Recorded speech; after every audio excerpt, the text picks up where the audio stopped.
கன்னியாகுமரி மாவட்டம் ஆலூர் பேரூராட்சி தலைவர் அளித்த புகாரின் பேரில் கைது செய்யப்பட்ட 4 பேரை விடுவிக்க கோரி காவல் நிலையத்தை முற்றுகையிட்டு பொதுமக்கள் போராட்டத்தில் ஈடுபட்டனர். ஆலூர் பேரூராட்சி தலைவர் லதா சந்திரன் அளித்த புகாரின் பேரில் அதே பகுதியைச் சேர்ந்த சுகுமாரன், அவரின் மகள்கள் அஜித்குமார், விஜய்குமார், சகோதரர் கோபி ஆகிய 4வரை போலீசார் கைது செய்தனர்.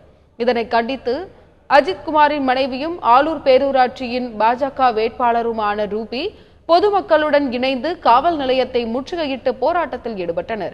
அப்பொழுது செய்தியாளர்களிடம் பேசிய ரூபி, தாம் பேரூராட்சி தலைவராக போட்டியிடுவதை தடுக்கவே பொய் வழக்கு போட்டு 4வரை கைது செய்துள்ளதாக குற்றம் சாட்டினார்.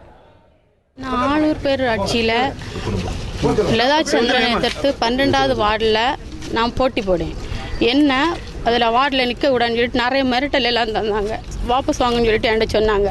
ஆனால் நான் கேட்காம இருந்ததுக்கு இப்போ என் கணவர் மேலேயும் என் வீட்டில் உள்ள ஆம்பளைங்க மேலே எல்லாருக்கு மேலேயும் பொய் கேஸ் கொடுத்து நைட்டு 1 மணிக்கு வந்து கதவையும் அடித்து என் கணவர் எல்லாரும் அடித்து கூட்டிகிட்டு போயிருக்காங்க.